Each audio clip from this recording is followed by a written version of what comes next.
Hi you guys, welcome back to another video. Today I'm going to be sharing with you my first impressions of the Cloth and Paper 2023 monthly inserts that I purchased a few months ago. I will show you guys a clip of what else I purchased in that mini haul, but let's go ahead and get into what I think when I'm comparing the 2023 monthly inserts to the 2022 monthly inserts from Cloth and Paper. Okay, so like I mentioned before, this video I'm going to be sharing with you my initial thoughts of the 2023 dated monthly inserts. I'm going to share some pros and cons in reference to the 2023 dated monthly inserts compared to the 2022 version. And I'm going to be showing you some ways that I think that I can use this, or ways that you can use this if you're not really liking the style like I am, but basically how to turn these cons into pros.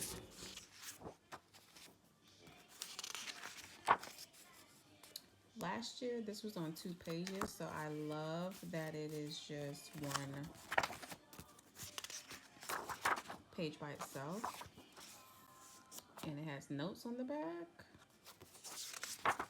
I like that. Then you can like write down what special days or whatever it is that you need to remember or note. Because last year, this was on the back of that. So I like that. I don't know what this is in here for. Why? I guess this is supposed to be for aesthetic purposes. Somebody let me know. Okay, so we're finally. So this is how the 2022 monthly inserts look. And you see that there's a large goals section, important dates, and the bill section. You see that the calendar is a lot larger than the 2023 version. And then when you go back to the front page, you see that the to-do list is actually larger, which I loved. I could actually fit things there. And then on the very last page, there's a notes section. So, like I said, I love the previous year, 2022's version of those. I had one for every single month, and it was a Sunday start, which I tend to enjoy and prefer over the Monday start. Now we're getting into the 2023. Immediately when I first saw it, I was just like, ew, I do not like it. Why does it look like this?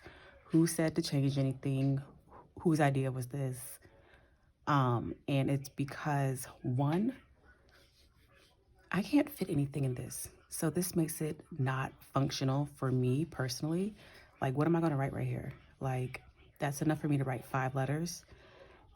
So that's one thing. This, I haven't figured out a way to functionally use this, so it's a waste of space to me right now.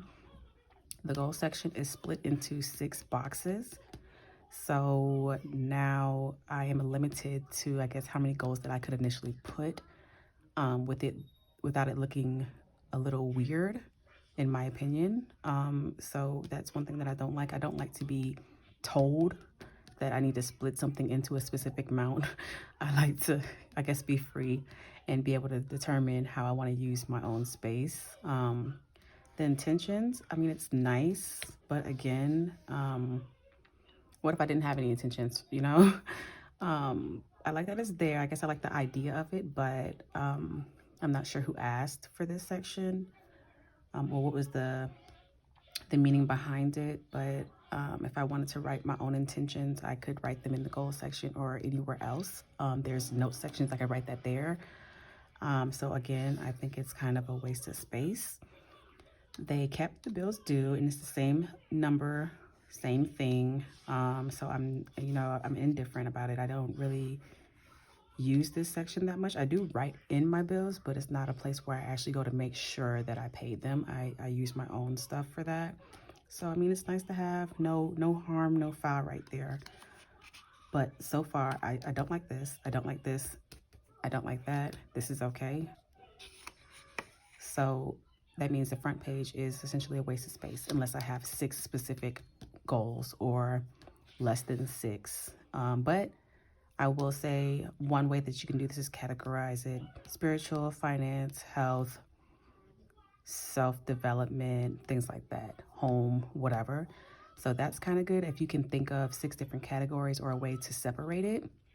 Another thing I think that would have been nice was to have an example of how somebody else used it, how somebody thought it through when they was developing this. Have an example of that so that people can have an idea of how to use it. It's just like walking into a empty house that you're going to buy.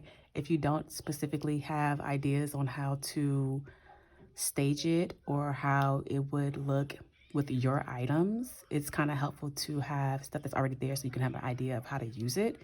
But like I said, that's just my personal opinion.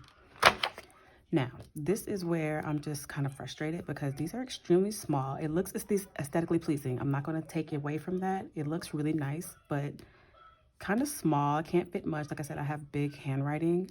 These, again, almost a waste of space for me because of how small it is. Granted, it is wider than this because the check boxes are taken away from the space. So I could write some things here, but they would have to be abbreviated and things like that. Important dates, they moved this from the front. This was right here previously. They moved it right here, which I can understand. You might want to see your important dates right here to quickly reference them. That's fine. But it is taking up a little bit of space. And then the notes section, I couldn't wrap my head around this because there's notes in the back. So I just feel like it's redundant to have it right here.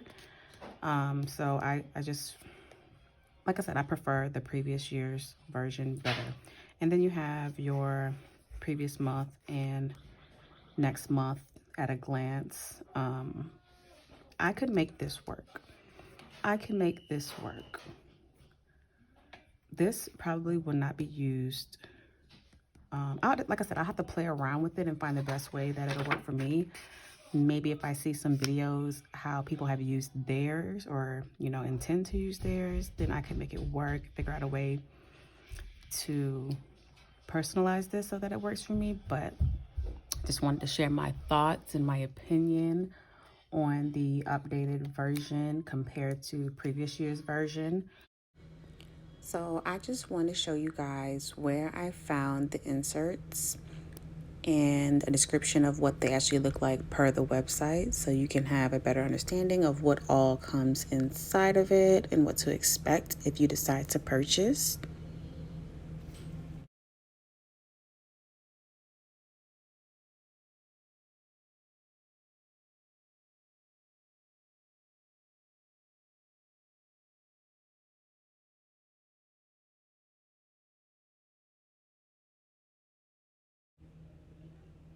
I also wanted to take a look at some of the reviews, which I noticed that some people are feeling the pain that I am currently feeling about it being too small. So I'm glad to know that I'm not the only one who's thinking that or feeling that way.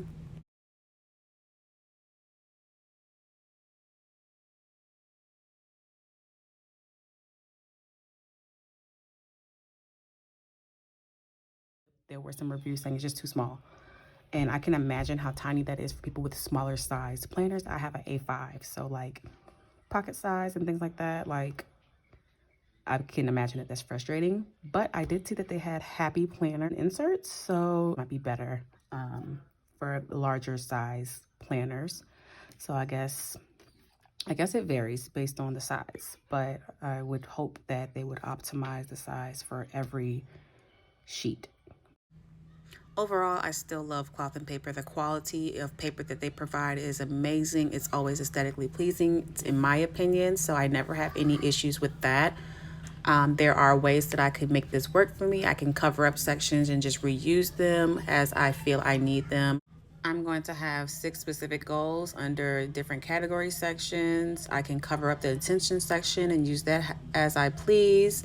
I can find a way to abbreviate things and use that sidebar, and then I can use the notes on the back as a monthly review. So those are just a few examples of ways that I could use it. Of course, you can come up with your own as you please. But thank you guys so much for watching this video. I hope you enjoyed it. Talk to you later.